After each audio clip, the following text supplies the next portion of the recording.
Hello friends, welcome to my English classes. I am back with a new video. Today we are going to learn English phrases related to God which we can use in our daily life for conversation. Our first phrase is God forbid. God forbid means भगवान ना करे. जब भी हमें कुछ इस तरीके के सेंटेंसेस बोलने होते हैं भगवान ना करे तो हम गॉड फॉरबिड का यूज करेंगे. Let's understand this with an example. God forbid if I slip in bathroom who will help me. भगवान ना करे अगर मैं बाथरूम में गिर जाती तो कौन मेरी हेल्प करता. Our next phrase is God willing. भगवान ने चाहा तो. कई बार हम डेली लाइफ में इस फ्रेज का यूज करते हैं. भगवान ने चाहा तो ऐसा होगा, भगवान ने चाहा तो. ऐसी जगह पे हम यूज करेंगे गॉड विलिंग. इसे हम एक एग्जाम्पल से समझते हैं. God willing everything will be all right soon. भगवान ने चाहा तो सब कुछ जल्दी ठीक हो जाएगा. Our next phrase is may God, यानी भगवान करे. कई बार सुना होगा आपने, लोग कहते हैं भगवान करे ऐसा ही हो, भगवान करे ऐसा हो जाए. तो ऐसी जगह पे क्या यूज करेंगे हम? May God. Let's understand this with an example. May God bless you. भगवान आप पर कृपा करे. ठीक है. जब भी इस तरीके की लाइन बोलनी हो, भगवान आप पर कृपा करे, तो आप क्या बोलेंगे? May God bless you. Our next phrase is God knows. God knows means भगवान जानता है. Let's understand this with an example. God knows where he put the keys.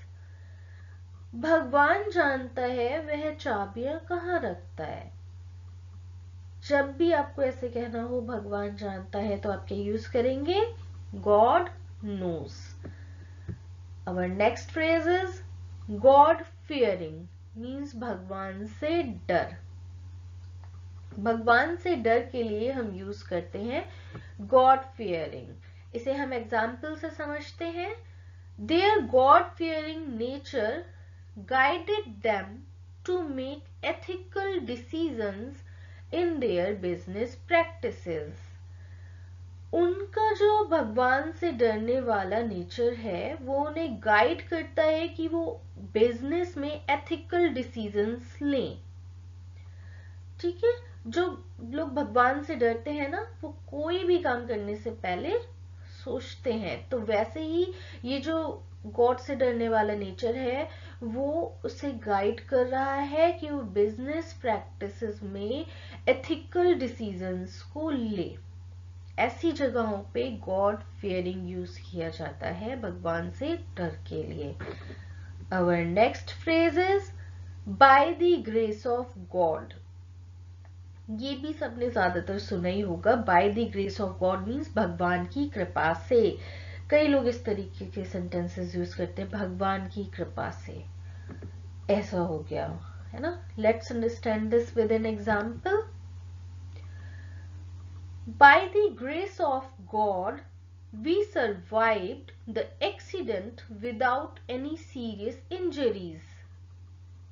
भगवान की कृपा से बिना किसी सीरियस इंजरी के हम एक्सीडेंट से बच गए.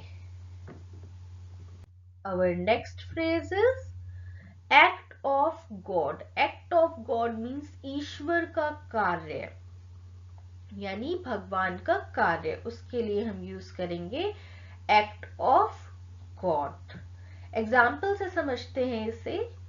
The insurance company refused to cover the damages, citing the flood as an act of God.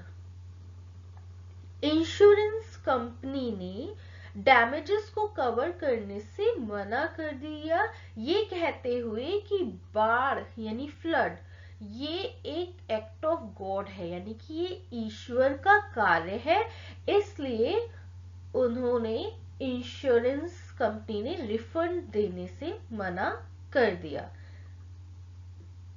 Our next phrase is for God's sake, यानी कि भगवान के लिए। एग्जाम्पल से समझते हैं इसे। For God's sake, think about what you are doing before you make a decision. भगवान के लिए कोई भी डिसीजन लेने से पहले एक बार सोचो तुम क्या कर रहे हो। ठीक है, जब भी इस तरीके का कुछ यूज करना हो कि भगवान के लिए ऐसा नहीं करना चाहिए, भगवान के लिए, तो क्या यूज करेंगे हम? For God sake. For God sake का मतलब होता है भगवान के लिए। इसमें क्या कहा गया है? भगवान के लिए कोई भी डिसीजन लेने से पहले एक बार सोचो कि तुम क्या कर रहे हो। Our next phrase is thank God. भगवान का शुक्र है। जब भी कुछ अच्छा हो जाता है तो हम कहते हैं थैंक गॉड। जब भी हम किसी प्रॉब्लम से बाहर आ गए, थैंक गॉड, तो थैंक गॉड का यूज हम करते हैं। थैंक गॉड का मतलब होता है भगवान का शुक्र है। Let's understand this with an example. Thank God I found my wallet just in time.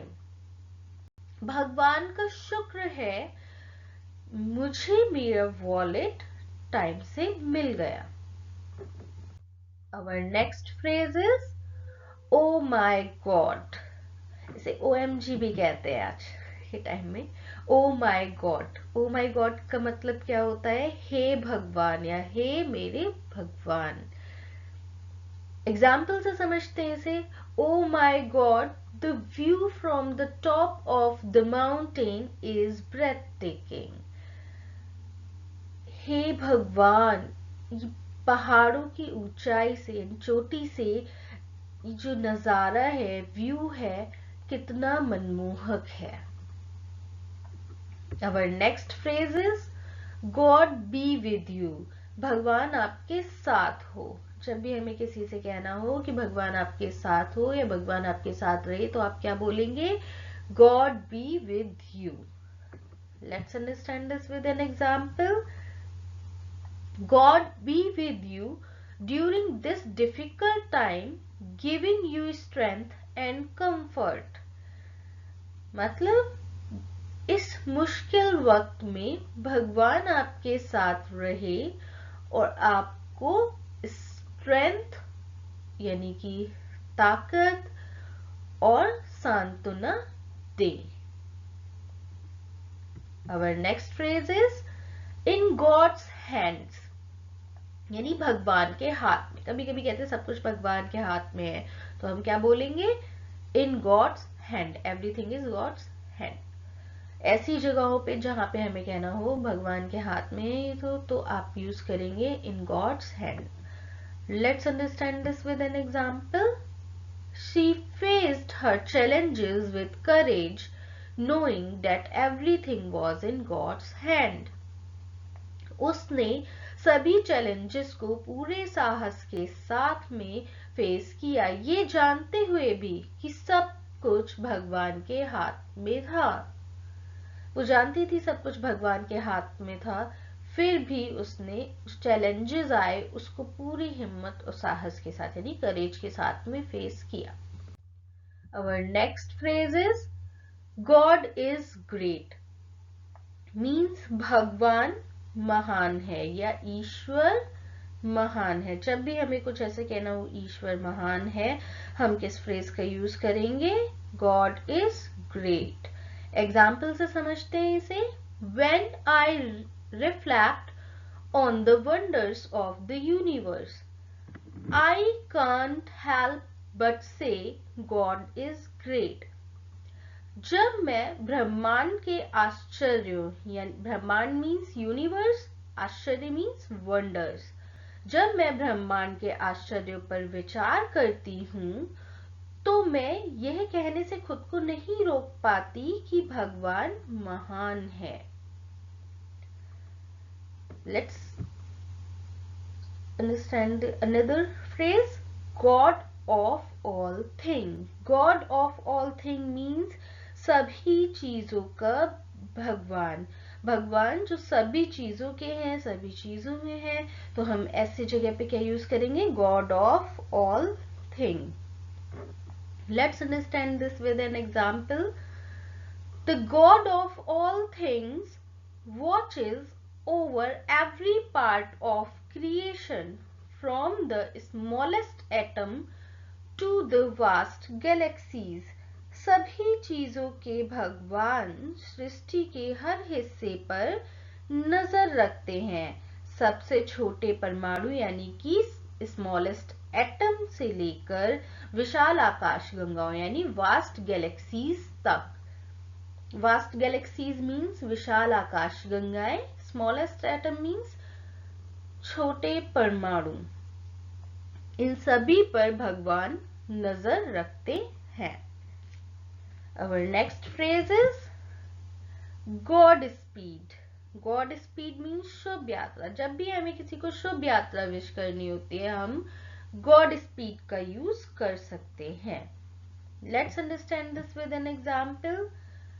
As you begin your new journey, I wish you God speed and success in all your endeavors. जैसे ही आप अपनी नई यात्रा शुरू कर रहे हैं, मैं ईश्वर से आपके सभी प्रयासों में गति और सफलता की कामना करती हूँ।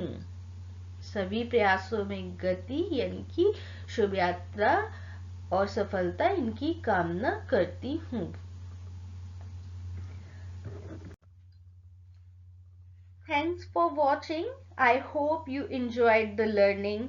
If you think my video are beneficial, please do like, share and subscribe my YouTube channel. See you soon in the next video. तब तक के लिए bye bye.